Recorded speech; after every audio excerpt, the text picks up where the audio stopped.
welcome to Dope Conversations. I am so excited that you decided to join us today. I would like to say I am so lucky and blessed to have Dr. Lisa K. Thompson with us today on the last day of Women's History Month. We're going to close it out with a great woman that I know and I call mentor. And so we are here to talk today about her research in leading through a crisis and how she's cultivated a career in doing just that. She is a great leader, a great professor, and I always like to throw in a great mom because I think you can be all of those things. So first, I want to say thank you again. My pleasure. And I want you to give us a little bit about your research and the research you've done thus far. Okay.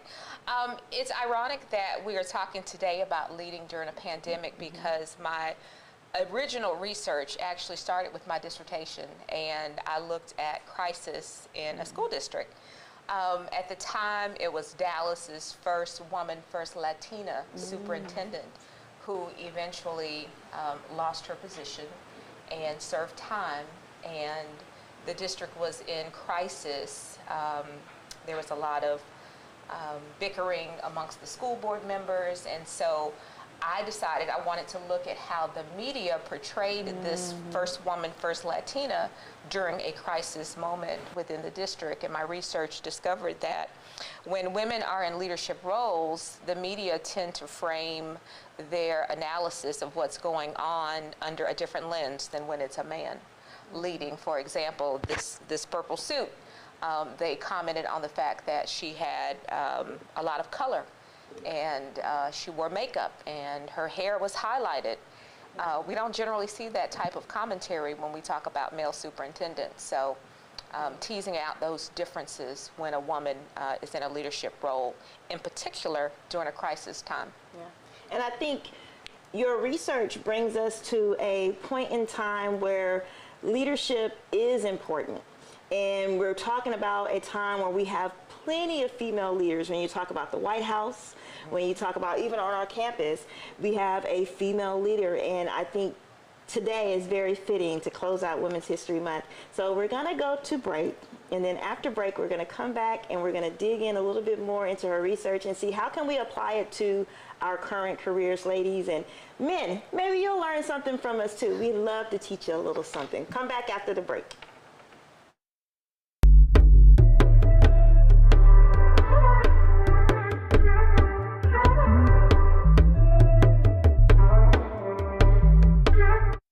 STEM is precise, no margin for error. Dare to forget that. Dare to have fun with it.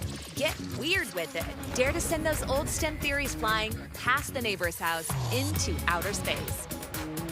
Dare to program something internet-breaking, record-breaking. Dare to blow their minds. Dare to learn the difference between sedimentary and metamorphic rock. Go find those rocks. Dare to keep daring. Dare to STEM. Check out She Can STEM to get started.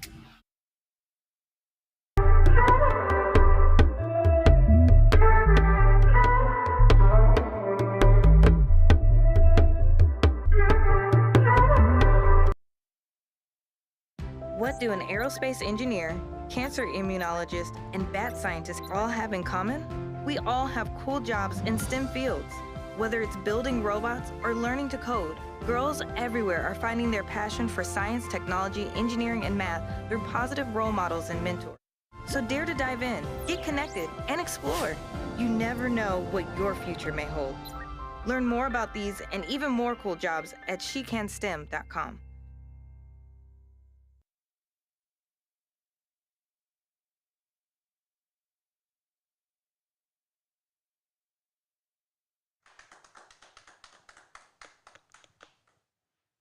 Hello and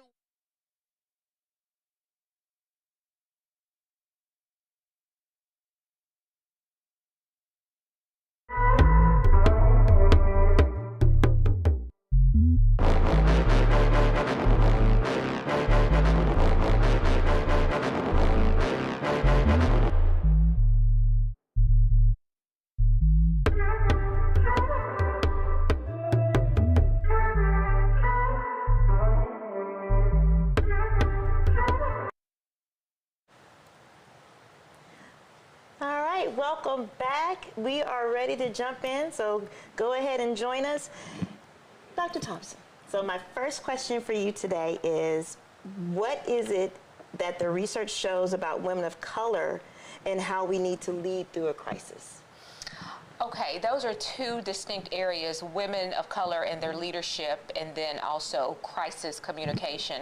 I will say that when women of color are in leadership roles, they are under a microscope even more so than their male counterparts or their counterparts who tend to be Anglo, because the role of the leader is one that is already highly visible. And when you are an anomaly, for example, in a role leading where there have not been many women or women of color, then the level of scrutiny is going to be even more intense.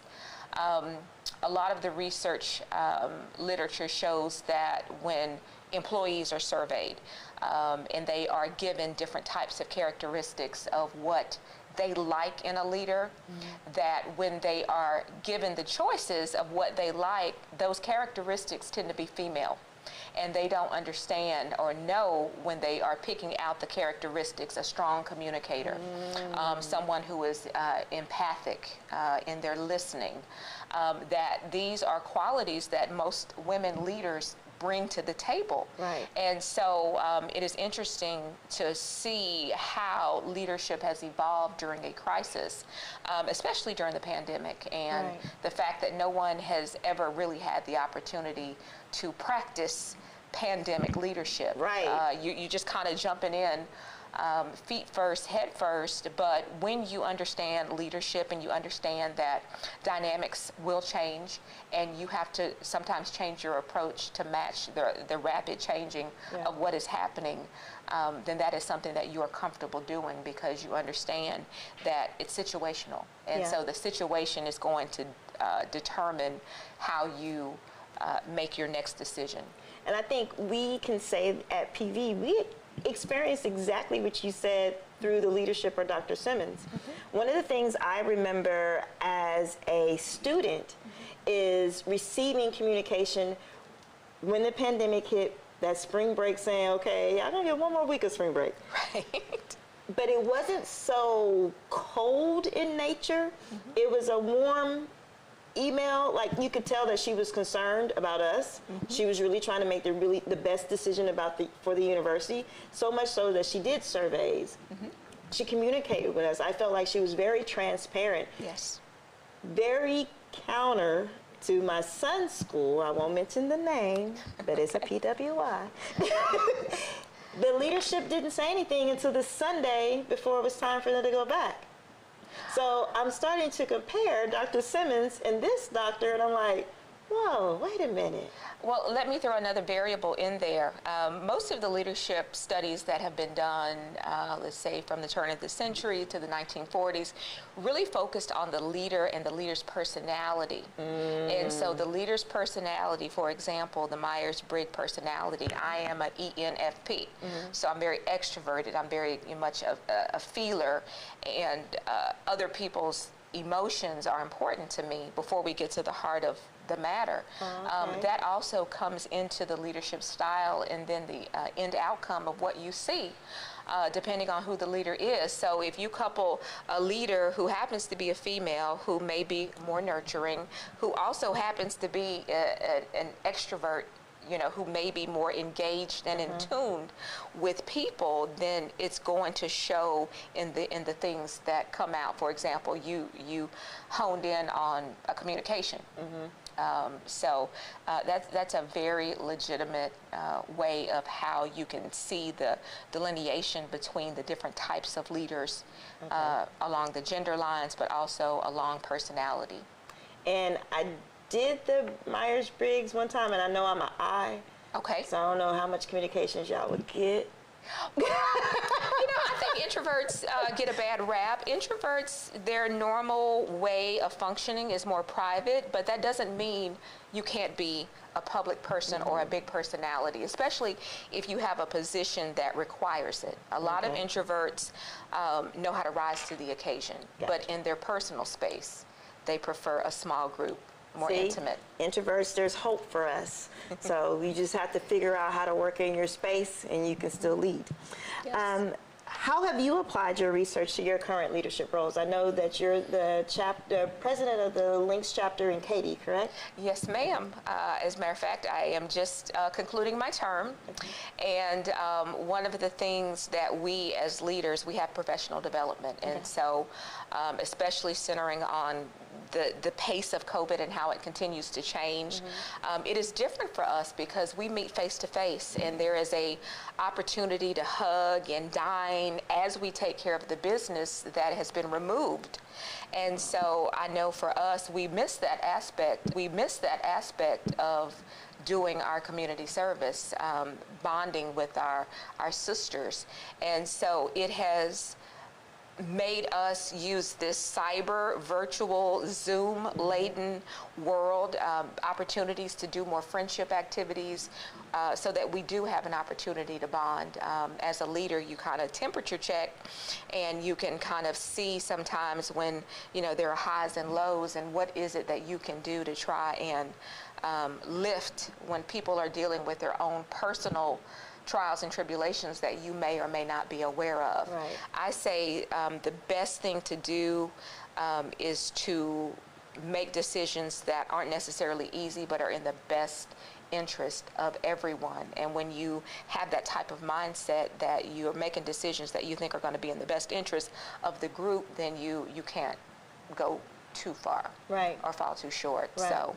And then if you're sticking with the vision and the mission of your organization, yes, that will always align you. Yes, and the service has not stopped. We just had to stop and say, okay, 6 or more gathered with our masks. We have partnerships with Dress for Success of Houston, donated items to the PV food pantry, over 900 items. And so the work does continue. We still are giving scholarships, as a matter of fact, STEM scholarships for Prairie View students, and we're still doing a lot of programming for the Katy, Richmond, Rosenberg, Fulshire area, and we have centered it toward COVID and PPE and things such as how to get your children back on track since they've been homeschooled. Right. Things that are very timely and very relevant. So when you became chapter president, then you became chapter president during the pandemic, correct? The pandemic hit March 2020, and I was elected May 2020. And so, again, jumping in, but looking forward to the challenge, because one thing about me, I love opportunities for growth. And so for me, it was an opportunity to apply what I've studied for years in a real situation. There's theory and then there's practice. Right. And so again, the pandemic is a wild card. You don't really know what you're dealing with because the members, wide range of emotions, things going on, personal, jobs no longer there, the stress of it all. Stress is something that can, have individuals change. And so you've got to have a mindset and a temperament that no matter what, I'm still going to move forward in ways that will be helpful, because you recognize that everyone is not on the same level in terms of how they deal with change. Right. I'm quite accustomed to it. I always tease about my background being from Oak Cliff. This is light work in consideration to some of the things that I've experienced as a high schooler. Right. So I can go with the change. So when you were setting yourself up, getting ready for the term, you won, and you're like, okay, I won. Now what? How did you prepare yourself to get ready to lead this group of women? And you're talking about, you're leading not like high schoolers, you're leading some strong, prominent women in the community, women that are leaders. So how do you lead a leader? I've heard this said about teaching teachers, and how it's kind of like herding cats, because teachers understand pedagogy, they understand teaching, and so when you as a teacher, you're always being evaluated on your teaching because you're teaching teachers. Right. Same thing with leading leaders. We have some of the most prolific women. Former HISD superintendent was a part of our chapter. Individuals who are setting trends in different areas within business, engineering. For me, I think harnessing the power that is within the chapter, making sure the right people are having the right seat on the bus in terms of our leadership, making sure that I fact check with my mentors, because again, there are individuals who have done this for a long time, and so if you don't glean their wisdom and advice as you are navigating, then you're doing yourself a disservice. So I have a very strong network of other sister presidents who are also at some point kind of pulling their hair out. You see, I used to have hair before I started, and so now it's whittled away. No, it was my choice. It was my choice. But you have a network, and don't be afraid. I mean, you don't have to worry about fear of not knowing. Right. The most responsible thing you can do is to seek out those. Our Western Area Director, Lorna Hankins, is an individual who I have relied on heavily in terms of making sure I'm doing things, the way Links do things. And so she's like, you got it. So that helps. But I always, and I'm going back to my research, I always member check. Yeah. Member check is making sure that what you see is also the same thing that someone else is seeing as well. So now I have another question for you. Okay. As a leader, and you are beginning to step into an organization that is multi-gendered, how do you lead that strong male figure and not become a mother, that other mothering syndrome? Yes, here's the thing, I am Generation X. And so I understand boomers, I understand traditionalists, I understand their mindset. And it's ironic because I work with a diverse group of colleagues. And so prior to the pandemic, there was this little running joke about, so-and-so, Dr. So-and-so is working at Starbucks. You can't do any work at Starbucks. Well, then here comes the pandemic. And guess what? We're all now working from home. And some of my colleagues understand, you can be very productive at home. And so it is an openness to embracing technology, because the use of technology now with COVID has been higher than it has been in the past. Yeah. But you lose the face-to-face, which I love the most, working with the students, watching them do groups, presentations. That element I do miss, and I'm glad that we are starting to slowly move back into that environment where we can have both, a hybrid. But from an intergenerational standpoint, I respect those who have seen and done more than me. And so I borrow from them, and then I also share. And it's, for example, I'm doing a lot of the marketing and a lot of the social media for my college, and they appreciate that because that's of my generation. And so they're now on Facebook, they're now on Instagram, where before it was their grandkids. And so, I might say, I see you hitting like Dr. Parker. What you doing on Facebook at 2 o'clock in the morning? Right. So it's good. It's great. I think there's a nice balance between the different generations. So when you stop said colleague from coming to you about wife and children problems, how do you do that in a diplomatic way? Okay, what do you mean by wife So problem? they say, instead of asking you about the next grant you're writing, they're like, okay, I got this wife problem at home, and I don't know how to talk to her, and she want to go out, and I really don't want to go out. So instead of turning to you for professional work, they're turning you for that motherly, nurturing. Well, I'm going to tell you, I'm an ENFP, very high scoring, so that's right in with my radar. I don't mind it. I prefer to know that my colleague or my counterpart is feeling okay, and so it doesn't bother me. Now, if I were on the complete opposite end of the spectrum, I was an introverted, intuitive thinker, judger, I'd be like, hey, I don't want to hear about that right now, and I would mean it. And so, but it's not a problem for me. And the good thing about where I work here at Prairie View, we are very family oriented. It does not feel like co-worker, colleague. It does feel like family. And so I think that's probably why it wouldn't bother me as much. Thank you. We have had a great conversation with Dr. Thompson, and when we come back from commercial, she's going to share some ideas that can help our young and new leaders and some of our seasoned leaders navigate those jobs, and so that you can continue to rise and break those ceilings. So come back after the break so you can hear some more.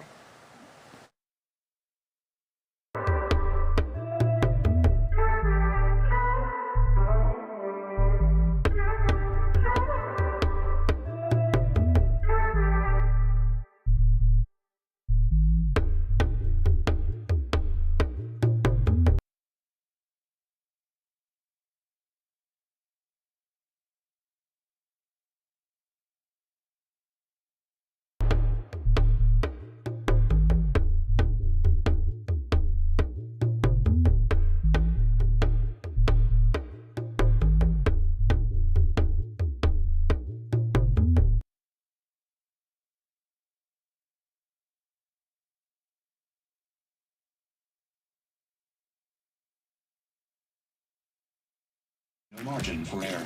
Dare to forget that. Dare to have fun with it. Get weird with it. Dare to send those old STEM theories flying past the neighbor's house into outer space. Dare to program something internet-breaking, record-breaking. Dare to blow their minds. Dare to learn the difference between sedimentary and metamorphic rock. Go find those rocks. Dare to keep daring. Dare to STEM. Check out She Can STEM to get started. What do an aerospace engineer, cancer immunologist, and bat scientist all have in common? We all have cool jobs in STEM fields. Whether it's building robots or learning to code, girls everywhere are finding their passion for science, technology, engineering, and math through positive role models and mentors. So dare to dive in, get connected, and explore. You never know what your future may hold. Learn more about these and even more cool jobs at SheCanSTEM.com.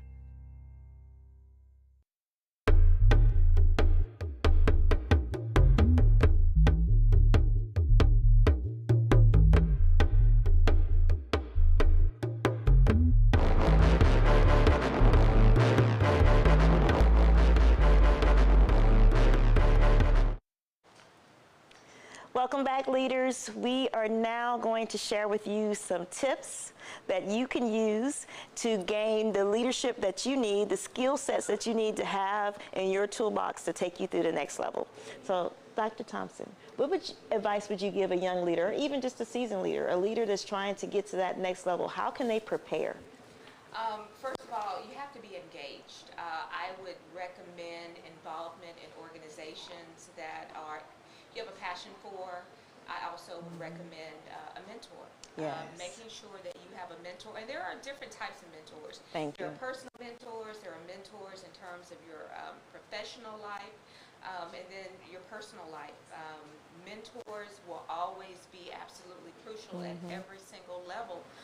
Once you become president of a corporation and you're in your 50s, right, you will still have mentors. So that is something that I highly recognize. Also, there are a lot of assessments out there as far as inventorying your strengths and then areas that you need more practice. I don't like the term weakness. I need more practice with that. Gregoric is one, knowing your personality type. I can't stress enough how important it is to know not only yours, but to be well versed in the other types of personalities, because there will come times when you run across individuals who are very cantankerous and you don't understand, well, why are they just so gruff and, not pleasant? Well, they just operate from a different paradigm. They are focused, they're more task-oriented, and so they're focused on the task. Right. They're not as relationship-oriented as you, and guess what? That's okay.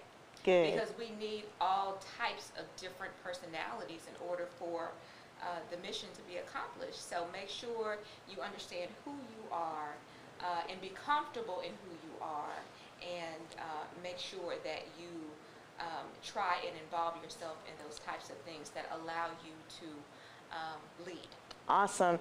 Thank you so much, Dr. Thompson, for sharing that for our young leaders. We're going to go take a quick commercial break, and then I have some good news for you next.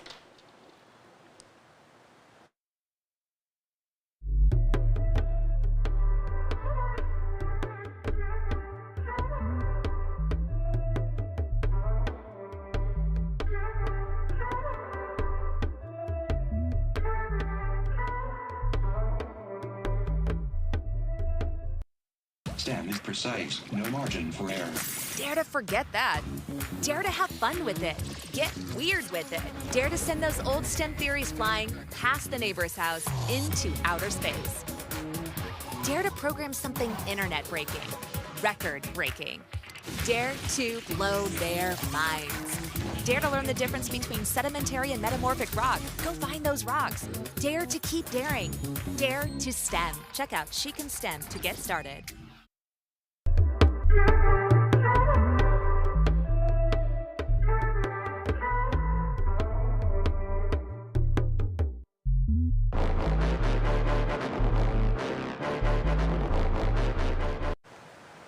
Okay, ladies, welcome back, and gentlemen, welcome back. We had a small, tough technical difficulty when we wanted to fix her mic. It went off, and I want to make sure you hear all this goodness that I was hearing, but apparently I was the only one hearing, so now you get to hear it, and I get to hear it again.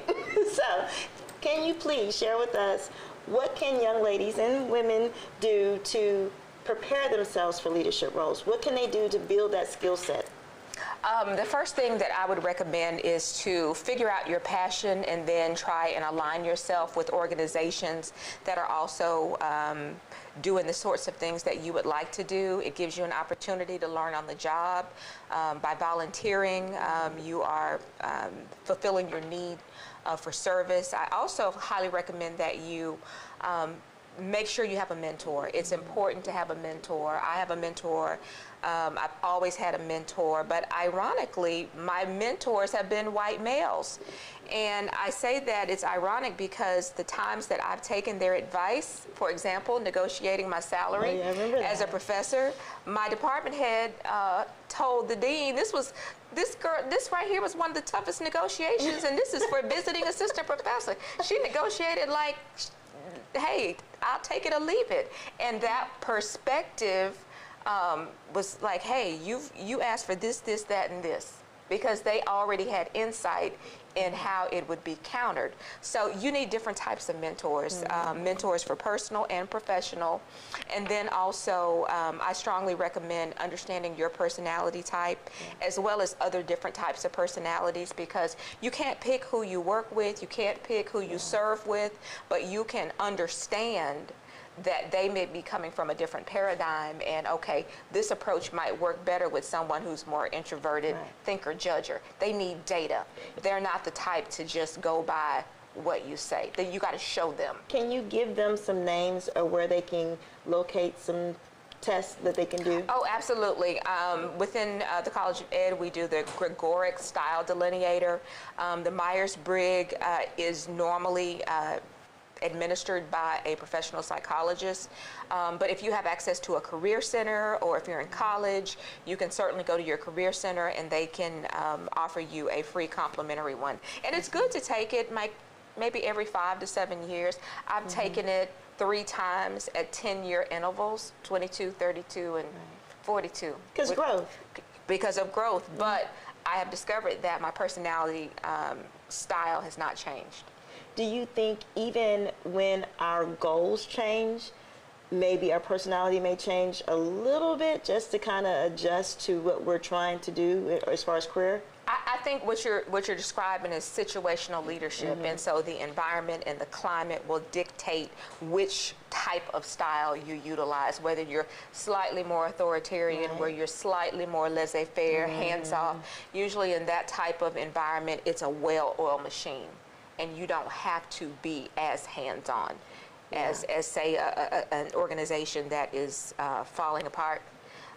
You have to be more involved, and I think that goes back to what you said earlier in the show about knowing your members, and knowing who you're serving and who you're leading, and I think that's a great piece of advice. Yes. So I thank you so much for sharing all your research and knowledge and experience. Thank you. What are you working on now that our audience can tune in or follow you and get some more information about what you're doing? This weekend I will be at Houston-Tillotson University. There is a public policy and HBCU conference, and so I'll be talking about, again, some of the work that's being done at Prairie View A&M University, and actually in concert with the Links Incorporated, and how this whole notion of communiversity, where the community and the university bond together in order to meet the needs of the community. So that, to me, when I think about it, it comes full circle to why I wanted to get my doctorate, because of school community relations, and now we've gone